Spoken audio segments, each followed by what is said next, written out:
schöne Donna ist genaue Register, es enthält alle Liebesaffären.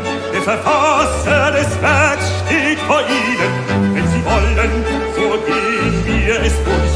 Wenn Sie wollen, so gehen wir es durch. Kunst ist Sparkles, ist Feuerwerk, ist Energie. Kunst ist Begegnung, Kunst ist Teilhabe auf jeden Fall. Kunst ist grenzenlos, universell, für alle verständlich und eine, wenn nicht gar die beste Möglichkeit, Dinge, die man für sich selber als festgelegt sieht, ganz neu zu überdenken.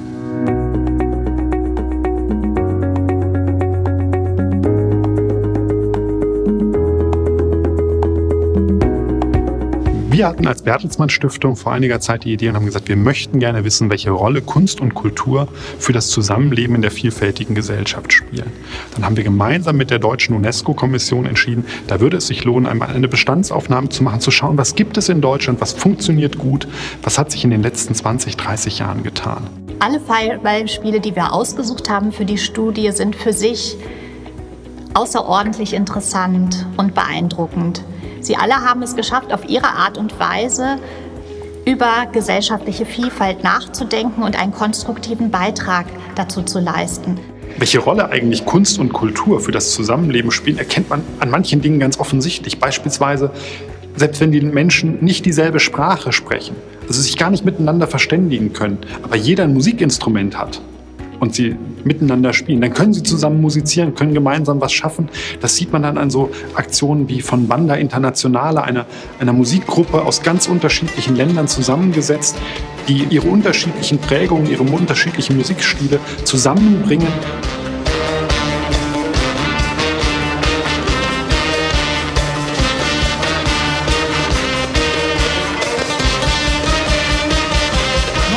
Me in the band. Come on. Besonders beeindruckt hat mich das Projekt Selam Opera der Komischen Oper in Berlin, weil in diesem Projekt die Institution Oper verlassen wird und eine mobile Erfahrung eigentlich gesucht wird, sowohl für die Mitarbeiterinnen der Oper selbst, aber auch das Publikum, was dann auch aufgesucht wird außerhalb des Opernraumes.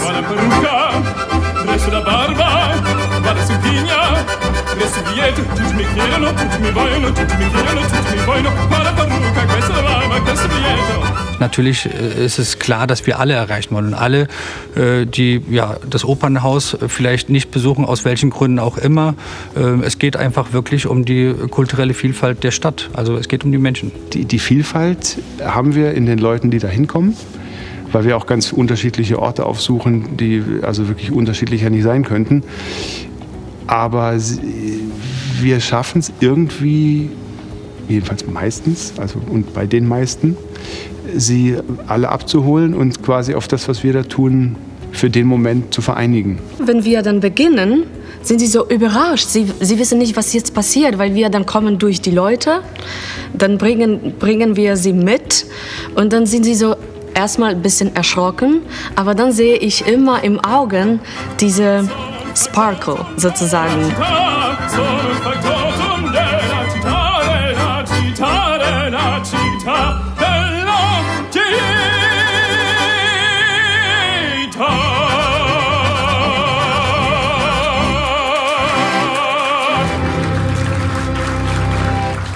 Unsere Studie zeigt, dass Projekte, die tatsächlich bereit sind, aus dem Normalbetrieb der Kultur auszubrechen, die rausgehen aus den Theatern, aus den Opern, die auf die Straße, in die Stadtteile hineingehen, wie Selam Opera, wie die Deutsche Kammerphilharmonie in Bremen, dass die es tatsächlich schaffen, andere Bevölkerungsgruppen für Kunst und Kultur zu erreichen und am Selbstbild Deutschlands als Einwanderungsgesellschaft mitzuschreiben. Also die Studie hat uns gezeigt, dass gesellschaftliche Vielfalt ein großes Potenzial hat. Und die Projekte, die wir ausgewählt haben, arbeiten mit diesem Potenzial. Und daraus lässt sich lernen. Und zwar Einwanderung, Migration nicht als Malus zu sehen, nicht als etwas Negatives, sondern daraus wirklich Potenzial für eine Gesellschaft von morgen zu schöpfen.